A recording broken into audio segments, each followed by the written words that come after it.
Hey, welcome back to another digital class. You're not here, but you are there, wherever there it is. Everyone say hi. Hi!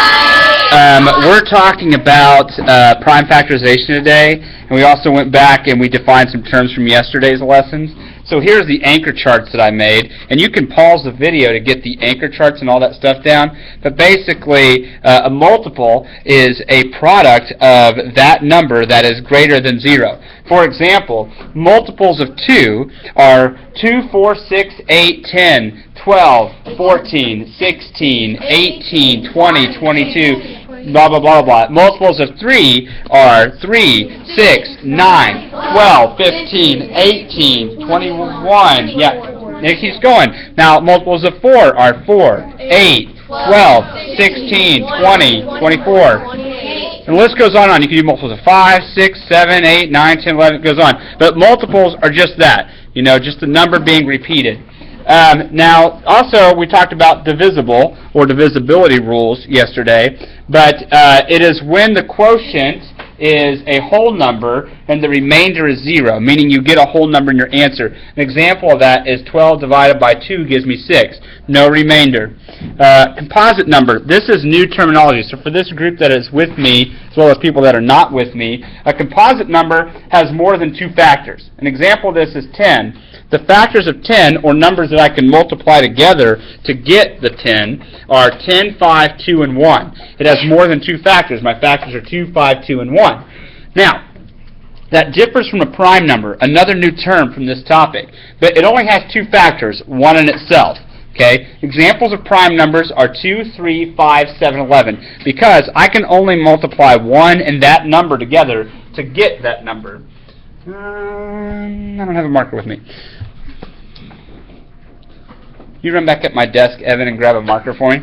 Okay? And the most important part of today's lesson is prime factorization. You guys talked about prime and composite numbers before, and really we've talked about prime factorization, so this is kind of just a review. But prime factorization is the set of primes whose product is a given composite. It sounds convoluted. It's really not when you break it down. Thank you, E. Okay, so if we look at our composite number, 20 is a composite number, and we want to factor it out. This includes you guys, so make sure you have this down. This is called a factor tree. But what 2 numbers can I multiply to get 20? Well, I can multiply 2 and 10. Okay, 2 is prime, so I'm going to go ahead and circle that. 10 is composite, so I'm not done. This is prime factorization, so I want all my numbers to get to prime. So what 2 numbers can I multiply together to get 10? 10, so I can multiply 2 and 5 will give me 10. 2 is prime, so I circle it. 5 is prime, so I circle it, because I can only multiply 5 times 1 to get 5. There are no other numbers I can multiply together to get 5, so that makes it prime. Now, here's what I do. Here's how I write out my prime factorization. I write in this exponential form. So I have the number 2 as my prime number. Well, how many 2's do I have? I have 2 2's, so I'm going to do 2 to the power of 2 multiplied by 5, my other prime number.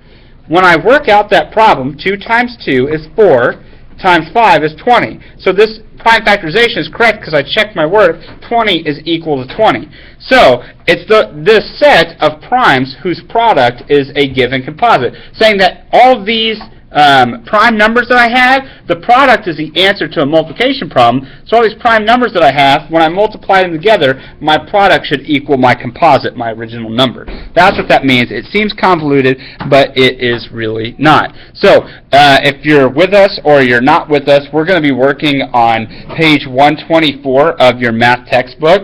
And we're going to do problem number 1. I'm going to do it on the board and model that for everybody.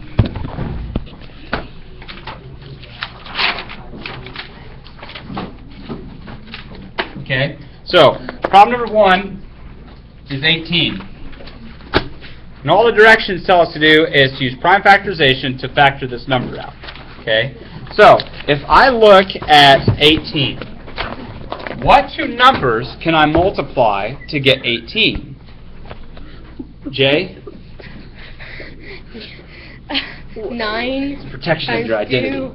9 times 2. So I'm going to do 9 times 2, or 2 times 9. Okay. 2, is it prime or composite?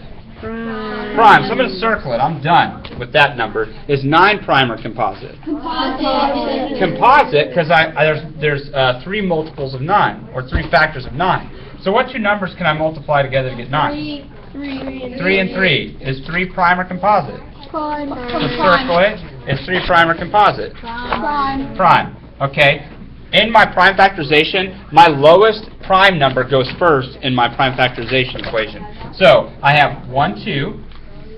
Okay. And how many 3's do I have? 2. 2. So I'll multiply that by 3 to the second power. That's your answer, but we can check it by doing the problem and following order of operations. So 3 to the power of 10 means 3, or power of 2, not 10, is 3 times 3. Okay? My base, which is my 3 here, and my 2 is my exponent, I'm multiplying 3, and the exponent tells me how many times I'm multiplying it. So 3 times 3 is 9. 2 times 9 is 18. Is that my original number? Yes. So that makes this correct. Yeah. Okay? Now, I'm going to continue working with these guys, but I want you to go ahead and do problems number 2 through 4 in your textbook. I'm going to work with these guys, but that's the gist of prime factorization. Thanks. Have a good day.